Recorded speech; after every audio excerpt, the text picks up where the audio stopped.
is we are still very young, we are still very inexperienced, but it's going to be a bloody exciting journey over the next few years. Richmond's 2026 AFL list is all but finalised. We do have a couple of the train-on players. We're still trying to work out who we're going to select, but we can deal with that part a little bit later. But for today, let's take a look at a 2026 AFL depth chart for the Richmond Football Club. Now, this list was put together by RT, a poster on BigFooty, does amazing work. He's popped it in a list analysis thread. It's a really, really cool visual tool to help break down what players we have, what positions they play in, and the games that they've played. And I think the most important thing to take out of this video is we are still very young, we are still very inexperienced, but it's going to be a bloody exciting journey over the next few years. To explain it, the column on the left-hand side is a games played bracket. So you can see the break up there. And then you've got self-explanatory, your positional needs. So inside midfielder, outside midfielder, general forward, key position forward, so on and so forth. And then within those groups are where the players sit. Obviously got the player's name. And then in brackets is the amount of games they have played. So it's an interesting little one to go through. And he's done this for the last couple of years. And the 2026 chart does look a lot healthier than the 2025 chart, which I know is probably a little bit of a self-explanatory comment, but I just think there's a few more players spread out across a few more lines that we've got a bit more coverage for. And then hopefully, obviously, as time goes on, these players are going to creep up in that game category segment, which will hopefully bring some better experience, some more consistent performances, and hopefully get some better results as an outcome of that. But if we take a look at it, we'll start with the inside midfield list. So you can see we've got a lot of players, like bulk of our players for the inside mid position are in that 0 to 49 game category. It's also worth noting that within these lists that players can cross over into other areas as well. So for example, inside midfielder, we've got Sam Lawler here and Taj Houghton. They could also double as outside mids at various stages, especially Taj, and also double as general forwards. So they can cross over. I guess this is probably where we see them playing most of their footy long term. And I suppose you can mix and match and do whatever you want, but this is just one way to look at it. So we've got Kane McAuliffe, 14 games. Sam Lawler, 11 games. Taj Houghton, 7 games. Josh Smiley, Sam Cummings, 0 games. And Roberts Thompson, 0 games. So that's the core of where your midfield's going to be in the next 5 to 7 years. So it's going to be exciting to watch them come through the ranks. In the next bracket, we've got Jack Ross on 93 games, so he's going to hit 100 games this year, you would think, which is a great achievement. And that's when you start to see a bit more of the player, what they're about, and the consistency in performance should start to come through a lot more now for Jack Ross. We've got no one in the 100 to 149 game area, which is a real sweet spot, I reckon, and that's, I guess, what you're waiting for some of these players to get to. I know it's a bit of a waiting game, but time will hopefully prevail and we'll end up looking okay at the other side. But then in the 150 to 199 game bracket, we've got Taranto and Hopper, and then 200 to 249 games, we've got Dion Prestia. So Prestia, we obviously know, is signed on with a 1-year contract. And it's probably fair to say that the end is closer for him than the beginning. I'm not being disrespectful by saying that. It's just with his age, it's just natural to come to the conclusion that in the next, call it 1 to 3 years roughly, that he's probably going to hang the boots up. Then you got Taranto and Hopper, who are probably in their prime right about now. And I think last year showed a little bit of that, with Taranto winning the best and fairest, Hopper having his best year and polling high in the best and fairest as well. And you expect to see them do something similar again for 2026, 27, and even 28 by extension, I reckon. And I guess the importance is for those players, for Taranto and Hopper, to really support that top group coming through with the lower amount of games. So this is where we need to see a bit of a different blend of our midfield. As we all know, that we did see a lot of the bottom 3 players on that list as the starting mids for quite some time. I think as 2026 gets on, we're going to see a few more of those 0 to 49 game players spending some more quality time in that midfield area, which I think will help progress us. Moving over to the outside midfield column. So this is probably the biggest part of our game that we are lacking in, I think, and maybe others think as well. Let me know what you think in the comments below.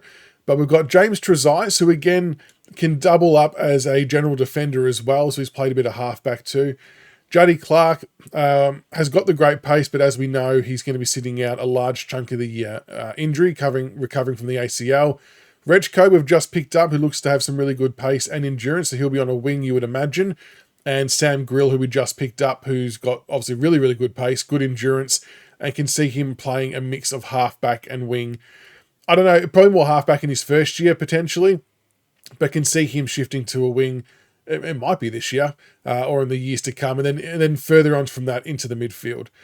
Then you got Hugo Ralsmith on 62 games, who he's an interesting one. Like, I feel he's going to be in and out of the side a little bit this year. That's just my gut feel. Just on the back of the Rechko acquisition, the Sam Grill pickup as well. Trezise might find his way in the side. Trainer could somehow end up back on a wing, even though we think he's playing defence.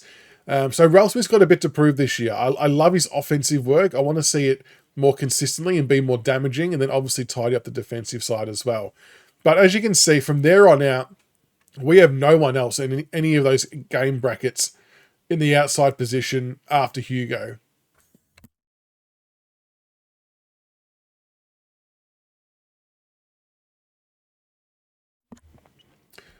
So straight off the bat, when I see that, my mind goes straight to that could be a position we target via trade or free agency to help sort of bring someone in at that 100+ game bracket with outside midfield speed, whether it's wing, whether it's a midfielder or whatever it looks like, to help with that area. So that's probably one area I think we will address in maybe this off-season or the following off-season.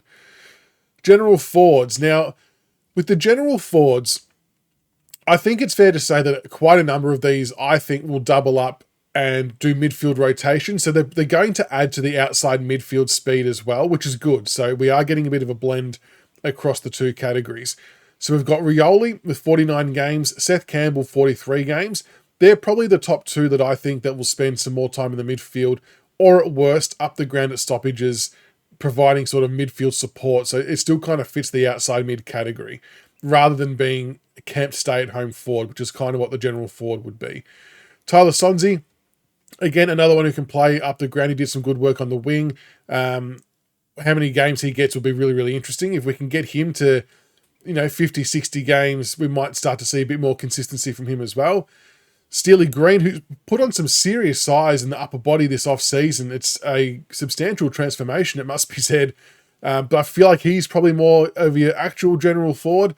Jasper Alger, 4 games, and Zane Piker, 0 games, are in that first bracket. Alger, I'm expecting a big year from. I'm just really liking what I'm hearing and seeing from pre-season so far. Granted, it is only just pre-season, but I'm expecting him to break into the side and stay in there once he gets back in. But he'll be another one who can push high up the ground too. I still probably would keep him in the general forward column. I don't see him doing that midfield work that we're probably going to see from Campbell and Rioli, so general forward still makes sense. But again, we've got Ryan Mansell in that 50 to 99 bracket, so he is our highest games played. And then after that, we've got no one else from an experience standpoint. I don't know whether we'd target someone specifically in that area, only because of some of the crossover from the players doing different roles. It's no secret that the forward half of our ground is very, very inexperienced and is what maybe led to some of the score lines last year. And as they get more experienced and older, we're going to see some serious improvements. So maybe it's worth sticking out. They've got Luke Bruce there now helping out. Maybe we just rolled the punches for a few years. Key position forwards. Again, very, very young. Jonty Fall, 16 games. Mikelty Lefau, 11 games, despite, he's had like a lot of long-term injuries, so hopefully we see that creep up. Sims, 11 games. Armstrong, 8 games. And Liam Fawcett, 1 game. Tom Lynch, further down the list on 236 games, and we've got nothing else in between. Lynchy apparently doing really well in pre-season, moving really nicely, which I think is really important for this season. And in actual fact, but when you look at those numbers of games played for our other key forwards, we would probably love to have Lynch play 26 and 27, maybe with a view of 27 being a bit more of a handover or a decrease role as those other forwards get closer to that 50 to 60, 70 game mark. I just think they're still too young to leave out on their own after this year, hypothetically speaking. So Lynch's importance is still massive to the football club. He may not kick the most goals for us, but what he will do is he'll draw a really good defender and allow the likes of Fall, Armstrong, Sims, Lefau, Fawcett, allow those guys to learn their craft on a second or a third defender, who are still going to be quality, don't get me wrong, but it allows them maybe a bit more time and a bit more space to learn their craft. And just a small FYI, Jonty Fall has come back significantly bigger as well. He's going to be one heck of a unit. General defenders. So we've got a bit more spread in this area. General defenders, we've got Sam Banks, 43 games, Tom Brown, 42 games, Trainer, 21 games, and Caleb Smith, 12 games. Then we've got Shorty on 190, Broad on 170, and Nick Vlosten on 255. So obviously Broady has flagged this will be his last year for 2026. So there's going to be, I suppose, another gap there. Jaden Short has forced his way back into the team. How that sits, though, long term, I'm actually not too sure. I say that because of the position he plays, halfback. We've got a couple of other young guys bashing the door down, or maybe even already grabbed the spot. One in particular, Sam Banks. Tom Brown's another that will play down there. Grill's going to maybe need opportunity down there as well. So I'm just not sure where Short fits. Maybe the general defender flows over to general forward as well. Maybe he becomes an outside mid. I don't know. And Vlosten, again, you probably think he's got 2 or 3 years left, injury permitting. And it's going to be important for him to hang around for as long as possible. But it's good to see that we've got a couple of guys who are about to hit the 50-game mark in that general defender list, Banks and Brown in particular. I think we saw them progress nicely in 2025, and we're looking for them to take the next step again in 2026 as they hit that 75-game mark, roughly. Key position defenders, Gibcus, 21 games, Campbell Gray, 3 games, Ben Miller, 69 games, and Noah Bolter, 117 games. It's actually a surprisingly really inexperienced key defensive spot. And I say that with a little bit of shock because we've often talked up how strong the defensive part of our ground has been. Despite some of the score lines, we've also acknowledged that if it wasn't for the work they've done, we would have conceded a hell of a lot more. So Miller on 69 games, I mean, he's only going to get better. And he had another career best year last year on the back of a really solid 2024. So you can see him going from strength to strength. Gibcus, well, we know he's missed quite a chunk of football. We get him back. Played the last game against the Cats, looked okay.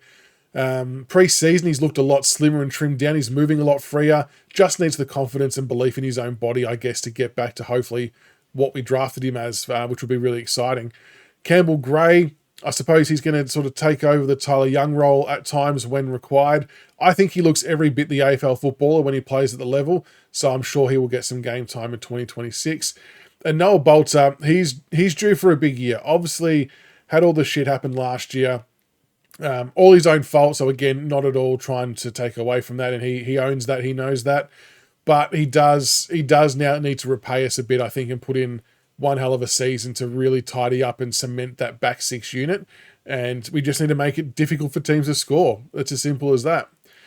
Ruck department, we've got Samson Ryan, 25 games, Hayes Brown, 0 games, and then Toby Nankervis, 179 games. So, look, it's no secret that the ruck is the other part of the ground that we probably need to address in the near future. Hayes Brown looked close to getting a game last year and then got injured. Ryan, the jury's still out. I'm probably in the absolute minority in holding out a small glimmer of hope that he pieces it together.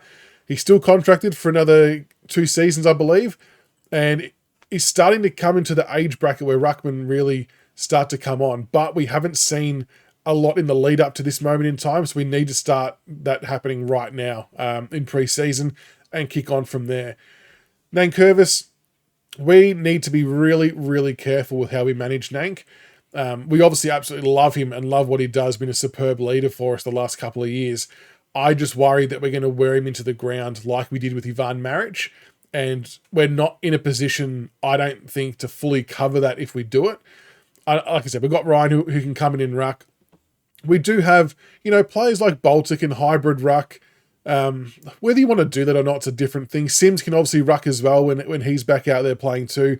So we do have some fallback options, but I think it stands to reason that at some point in time, I think we will trade in for an experienced ruckman in the next 2 to 3 years, let's call it.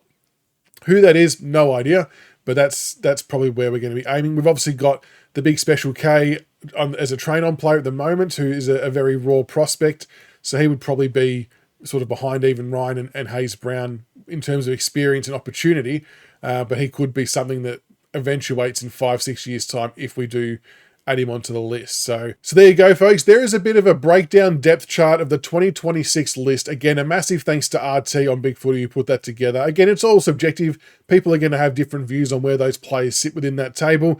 And like I said, some of them do overlap and cross over into other areas, which is really good. But it's just something good to look at, just have a visual of where our list profile is at. We are very young. We are very inexperienced. And it's going to take a while for it to click. So again, I guess we go into 2026 without high expectations. When I say high expectations, I'm talking about, let's not think we're going to be playing finals. I think that might be a bridge too far. But I think we're still going to see some really nice improvement. And it's going to be a great little roller coaster to see these kids develop and grow. And then, once they get to that 100, 150 game mark, we should be right in that sweet spot and start to really push for finals and more. So make sure you like and subscribe for more Richmond content. And until the next one, go Tigers.